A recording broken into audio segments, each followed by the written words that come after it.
প্রিয় দর্শক, সংবাদপত্রে বাংলাদেশ অনুষ্ঠান থেকে আমি রেজানুর রহমান আপনাদেরকে স্বাগত জানাচ্ছি। বিভিন্ন জাতীয় দৈনিকে প্রকাশিত খবরের বিশ্লেষণ নিয়ে আমাদের আজকের এই অনুষ্ঠানে অতিথি হিসেবে উপস্থিত আছেন সিনিয়র সাংবাদিক কবি মাহবুব হাসান। কেমন আছেন? ভালো। পত্রপত্রিকায় প্রকাশিত কয়েকটা গুরুত্বপূর্ণ শিরোনাম পড়ে শোনাই আপনাকে, তারপর আলোচনায় যেতে চাই। প্রথম আলো, COP29 বাকু আজারবাইজান, কাঙ্ক্ষিত ফল আসেনি, হতাশা। দেশে ঘণ্টায় 3 অপরিণীত নবজাতকের মৃত্যু হচ্ছে। দৈনিক সমকাল, বিতর্কিত ভোটের সহযোগী কর্মকর্তাদের কপাল পুড়ছে। কর্মসূচিতে তারেক রহমান, নির্বাচন যত দেরিতে হবে ষড়যন্ত্র তত বাড়বে। দৈনিক যুগান্তর, চাকরিবিধি লঙ্ঘন করে CFO নিয়োগ, Janata capital and investment limited. Bank খাতে ডলারের স্থিতি কমেছে। কালের কণ্ঠ, পাচারের 17 লাখ কোটি টাকা ফেরাবে কে? প্রধান উপদেষ্টা ডক্টর মোহাম্মদ ইউনূসের দিকে তাকিয়ে সবাই। ভোয়ার জরিপ, 1 বছরের মধ্যে ভোট চান 61.1 মানুষ, সংস্কার শেষে 65.9। দৈনিক ইত্তেফাকের শিরোনাম, আসামি চেনে না বাদীকে, বাদী চেনে না আসামিকে, আলোচনায় ঢালাও মামলা। বিষাদে ঢেকে গেল তাদের পিকনিকের আনন্দ। বাংলাদেশ প্রতিদিন, রমজানে কঠিন সংকটের শঙ্কা। খবরের কাগজ, জাতীয় নির্বাচনের আগে ছাত্র সংসদ নির্বাচন। মানব জমিনের শিরোনাম, আদানি গ্রুপের ঘুষকাণ্ডে বিশ্ববাজারে কী প্রভাব ফেলবে? জনসম্পৃক্ত কর্মসূচি বাড়াচ্ছে, সতর্ক বিএনপি। সময়ের আলো, কর্পোরেটের পেটে বিয়ে শাদির রান্না। দেশ রূপান্তর, নতুন নেতৃত্বে আওয়ামী লীগ চায় বিএনপি। দিনকাল, গণতান্ত্রিক পরিবেশ ছাড়া দেশের উন্নয়ন সম্ভব নয়, তারেক রহমান। আজকের পত্রিকা, বিলম্বে বাড়ছে ব্যয়, ভোট যত দেরি হবে ষড়যন্ত্র তত বাড়বে। ইনকেলাব, বাণিজ্য সম্ভাবনায় 7 সিস্টার্স, নির্বাচন যত দেরি হবে দেশ নিয়ে ষড়যন্ত্র তত বৃদ্ধি পাবে, বিএনপির ভারপ্রাপ্ত চেয়ারম্যান তারেক রহমান। দৈনিক জনকণ্ঠ, বাড়ছে জনদুর্ভোগ, সড়কে বিক্ষোভ, আত্মবিশ্বাস পুরোপুরি ফিরে পায়নি পুলিশ, কার্যকর ভূমিকা রাখতে ব্যর্থ। আমরা শেষের আলোচনাটি হয়তো করব সময় পেলে, কিন্তু তার আগে একটু, নির্বাচন কমিশনাররা শপথ নেবেন আজকে দুপুরে। তথ্য উপদেষ্টা বলেছেন সরকার কোনো দলের প্রতি দায়বদ্ধ নয়। প্রয়োজনীয় সংস্কার শেষে রাজনৈতিক দলগুলোর সঙ্গে আলোচনা, তারপর রূপরেখা নির্বাচন করে নির্বাচন দেওয়া হবে। তারেক রহমান বলেছেন নির্বাচন যত বেশি দেরি হবে ততই ষড়যন্ত্র বাড়বে। সব কথাগুলিতে সত্য বলে মনে হয়। সুন্দর বলে মনে হয়। সুন্দর কথা বলেছেন। না, সুন্দর এবং সত্যই মনে হয়। আমরা সত্যই তো অন্বেষণ করি, তাই না? আমরা ভালো কিছু করতে চাই, আমাদের মূল লক্ষ্য ভালো করা। কিন্তু যারা ভালো চায় না তাদের নানা রকম অভিসন্ধি থাকে, তাই না? হ্যাঁ, এখন রাজনৈতিক সরকার নয়, কিন্তু তারা কিন্তু সুপার রাজনৈতিক সরকার আমি বিবেচনা করি। কারণ সুপার, কারণ তারা দলবদ্ধ নয়, কিন্তু পুরো বাংলাদেশে তাদের পক্ষে আছে। মানে বাংলাদেশ বলতে আমি বোঝাচ্ছি যে জনগণ, যারা তৃণমূলের জনগণ, সাধারণ জনগণ, যারা তাদের অধিকার ফিরে পেতে চায়। তাদের প্রধান অধিকার কি?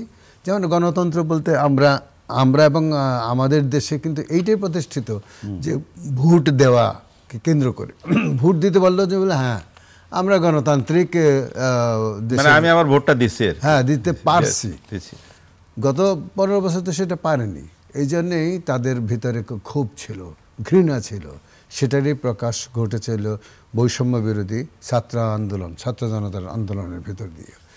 তো এখন নতুন একটি ইসি হলো, এই তো আজকেই তারা শপথ নেবেন। তারা যাতে, এর আগেও কিন্তু মানে যতগুলো ইসি ছিল প্রত্যেকেই কিন্তু রাষ্ট্রপতির কাছে শপথ নিয়েছিলেন ন্যায় প্রতিষ্ঠার জন্যে, ভোট প্রতিষ্ঠার জন্যে, কিন্তু সেই শপথ তারা ভঙ্গ করেছিলেন। তার মানে তারা সাংস্কৃতিকভাবে অসততাকেই বরণ করেছিলেন। তারা রাজনৈতিকভাবে এই দেশের যে সাংগঠনিক কাঠামো, একটি সাংবিধানিক কাঠামোরকে ভেঙে দিয়েছিলেন। তার মানে সংবিধানকে লঙ্ঘন করেছিলেন তারা, অথচ তারা নিজেরাই হলো সাংবিধানিক একটি প্রতিষ্ঠান। আইন আছে, দেখলাম যে আইন আছে, কিন্তু তার বাস্তবায়ন নাই বা তার প্রয়োগ নেই। মানে আপনার প্রশাসনের বিরুদ্ধে বা রাজনৈতিক সরকারের বিরুদ্ধে যায়নি তারা। মানে রাজনৈতিক সরকার যে চাপ দিতে চেয়েছে বা চাপ দিয়েছে বা বলেছে এটা করো, তারা সেটাই করেছে। কেন করবে? তিনি সাংবিধানিক প্রতিষ্ঠানের প্রধান, তারা সাংবিধানিক মানে কর্মকর্তা, তারা সংবিধানকে মানবেন, কোনো রাজনৈতিক সরকারকে না।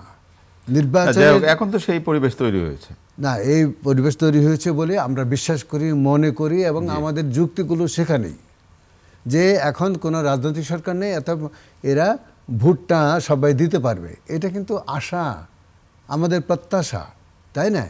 কিন্তু মানুষ এমনই জটিল প্রাণী, এমন জটিল এবং এত বহুস্তরীয় চৈতন্যের অধিকারী যে তার মানে স্বার্থ কিভাবে সে উদ্ধার করবে। আচ্ছা, প্রসঙ্গে ক্রমেই একটু কথা বলি। গতকাল প্রচার মাধ্যমের প্রতিনিধিরা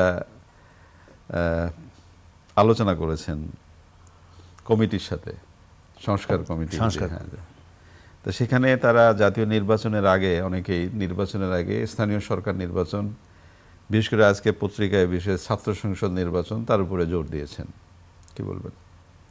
বলবো ভালো, এটাও একটা নতুন চেতনা যে জাতীয় নির্বাচনের আগে মানে বিশ্ববিদ্যালয়গুলোর প্র্যাকটিস হলো আর কি, বিশ্ববিদ্যালয়গুলোর সংসদ নির্বাচন করে নেওয়া ভালো। কিন্তু ওই সংসদ নির্বাচনগুলোকে আমাদের মানে এই নির্বাচন কমিশন করেন না, এটা ট্র্যাকের বাইরে। ট্র্যাকের ভিতরে যেগুলো, সেটা হলো উপজেলার নির্বাচন, ইউনিয়ন বোর্ডের নির্বাচন, উপজেলা নির্বাচন, জেলা পর্যায়ের নির্বাচন, এইগুলো স্থানীয় সরকারের যত নির্বাচন আছে সেগুলো করলে প্র্যাকটিসটা তারা ভালো পাবেন, তাই না? এই ভালো পাওয়ার একটা ভালো আছে, যে ধরেন একটি বড় কাজ করতে গেলে তার ট্রেনিং লাগে না, প্রতিনিয়ত ট্রেনিং লাগে। তো সেই ট্রেনিংয়ের ক্ষেত্রগুলো ওগুলো হতে পারে, এটা ঠিক। আমরা যত দূর শুনেছি বা পত্রিকায় রিপোর্ট হয়েছে যে 2025 অথবা 2026-এর মাঝামাঝি গিয়ে নির্বাচন হবে। এটাকে একটু দূরবর্তী মনে হয়, কারণ আমরা তো ভোট অন্তপ্রাণ মানুষ। ভোট দিলে আমরা মনে করি হ্যাঁ আমাদের অধিকার আমরা পেয়েছি। সেই ক্ষেত্রে আমাদের তারেক রহমান সাহেব যা বলছেন এটা ঠিক, কিন্তু যে যতদিন যাবে কানা ঘুষা শুরু হবে, কান কথা শুরু হবে, ও এবার তো এটা হচ্ছে না, উপসর্গ বাড়বে, সেগুলো করবেন। তো আমাদের এটা হলো আমাদের সাংস্কৃতিক কি বলে চরিত্র এইরকম, যে আমরা কোনোটাকেই মানে বিশ্বাস করতে পারি না। আবার একটু দেরি হলে কেন এত দেরি হবে, মানে ঘর পোড়া গরু। ধরেন আপনি লাইনে দাঁড়িয়ে চাল নিচ্ছেন, আগে লাইন কেন এগোচ্ছে না, আমি পাবো না, তার চেয়ে আগে বলে নিশ্চয়ই মানে 2 নম্বরই করে কাউকে ঢুকিয়ে দিচ্ছে, তাকে দিয়ে দিচ্ছে। এই সন্দেহ থেকেই কিন্তু সমস্ত কিছুরই আগে যাব, তাই না? আর যারা বিতরণ করেন তারা যদি জনবল বেশি করে নিয়ে যদি এটাকে মানে সামান্টানাসলি যদি করতো, মানে দ্রুত করতে পারতো, তাহলে কিন্তু এটা হতো না, তাই না? তো নির্বাচনের ক্ষেত্রেও আমি এটা মনে করি যে ধরেন গ্রাসরুট লেভেলের ইউনিয়ন পরিষদের নির্বাচন দিয়ে শুরু করতে পারে। যাই হোক, এখন প্রক্রিয়া যেহেতু শুরু হয়েছে, একটা জায়গায় তো দাঁড়াবে, সেটা আমরা একটু জাতীয় নির্বাচনের আগে এই নির্বাচনগুলো হতে পারে। দৈনিক ইত্তেফাকে যে শিরোনামটি হয়েছে, এই শিরোনামটি এর আগেও আমি পড়েছি এই অনুষ্ঠানে। আলোচনায় ঢালাও মামলা, আসামি চেনে না বাদীকে, বাদী চেনে না আসামিকে। ঢাকার কদমতলীতে রড, লোহালক্কর, বৈদ্যুতিক মোটর ও এসি কম্পিউটার লুট কারখানায় আগুনের উল্টো মামলা। সরকার ও সমন্বয়করা ভুয়া মামলা আমলে না নেওয়ার কথা বললেও নিরপরাধ অনেকের গ্রেপ্তার হচ্ছেন, গ্রেপ্তার আতঙ্ক অনেকে বাড়ি ছাড়া। এটা ওইটা রাজনৈতিক সংস্কৃতির এই ধারাটা কিন্তু পলিটিক্যাল। আমাদের দেখবেন যে এখনো ওই ধারা চলছে, যেটা হাসিনার আমলে বা তার আগে খালেদার আমলে, তার আগে এরশাদের আমলে চলেছে, যে একটি হত্যা মামলাই হোক আর যে মামলাই হোক হলে মানে পরিচিত অপরিচিত শত্রু, ব্যক্তিগত শত্রু বা সামাজিক শত্রু, এদের নাম ঢুকিয়ে দেওয়া। এটা নাকি এক ধরনের একদল লোক দাঁড়িয়ে গেছে যে তারা এইভাবে করে তারা টু পয়সা কামায়। দেখেন মানে অমুক অমুক অমুক অমুক এবং আরো 100 জন ঢুকে দাও, তারপরে আপনাকে ধরবে এবং বলবে যে অমুক মামলায়। আমি এবারও দেখলাম যে মন্ত্রীদের ধরেছেন তাকে মোহাম্মদপুর থানার অমুক হত্যাকাণ্ডের মামলার আসামি করা হয়েছে। তো উনি তো এখন মানে এক মামলায় আছেনই, আরেক মামলায় তার আসামি করা হবে কেন? দরকার নাই তো। আসামি চেনে না, এখন বাদীকে চেনে না, আসামিকে আসামি চেনে না, বাদীকে।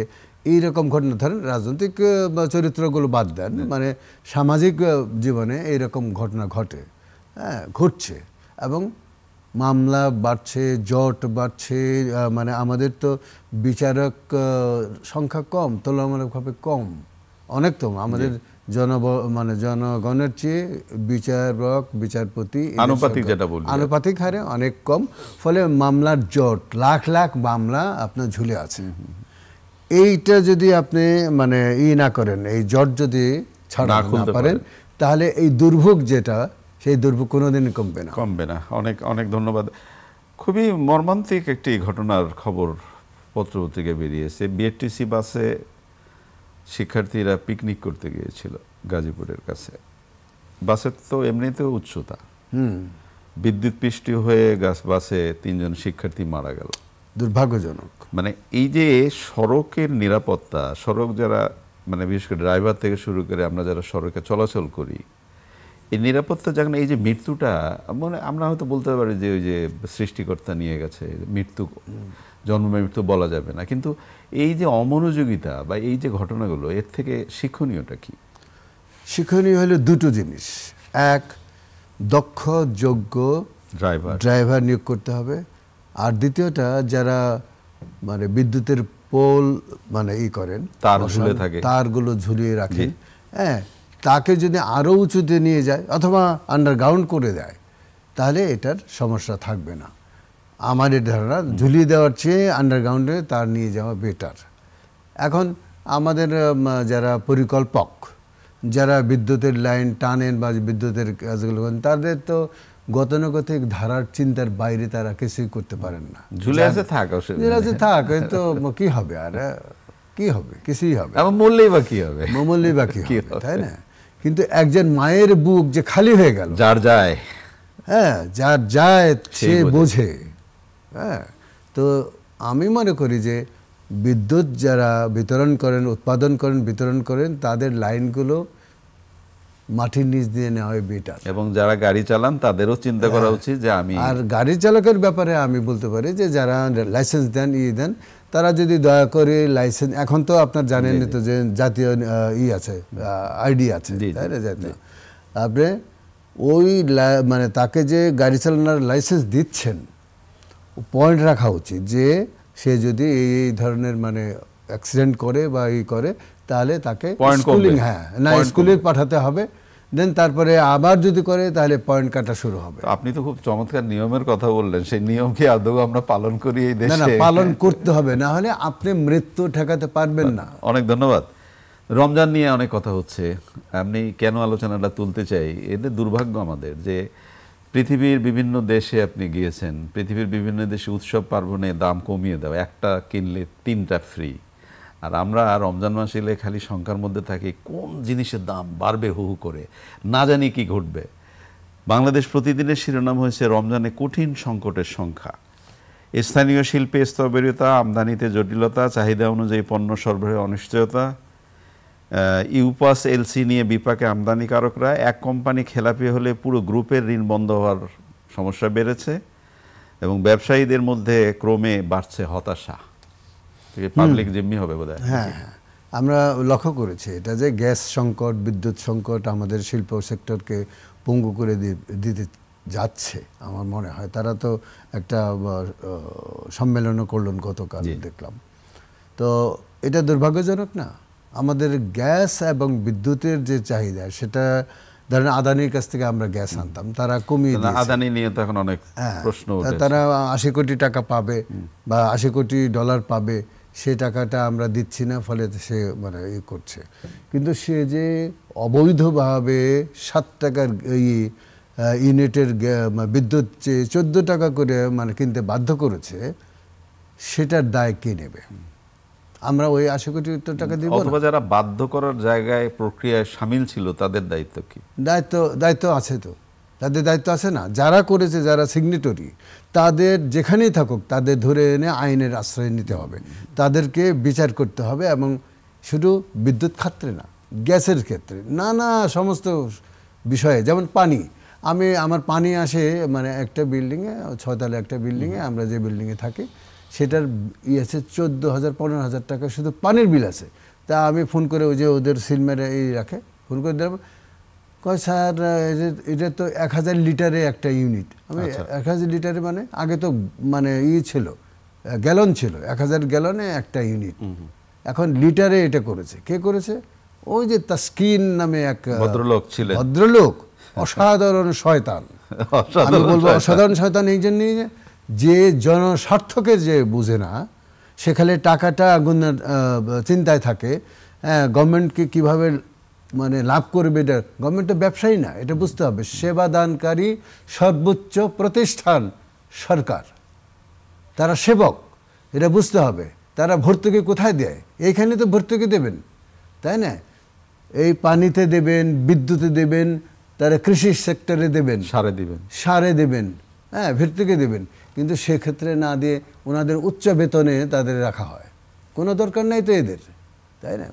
এই বিষয়গুলোকে আপনি যদি মানসিকভাবে প্রস্তুত না নেন, মানসিকভাবে যদি আপনি এটা না ভাবেন, আপনি যদি নিজেকে প্রস্তুত না করেন যে না, আমি জনগণের জন্য কিছু একটা স্বার্থ দেখব, তাহলে কিন্তু আমরা রমজান নিয়েছিলাম, তাহলে কি দাঁড়াবে? রমজানের যে বিষয়টা, এটা তো একটা খুবই গতানুগতিক মানে বিষয়, যে আমরা সারা জীবনই দেখে এসছি রমজানে দাম ডবল হয়ে যায়। অথচ পৃথিবীর বড় বড় উন্নত দেশগুলোতে কি করা হয়?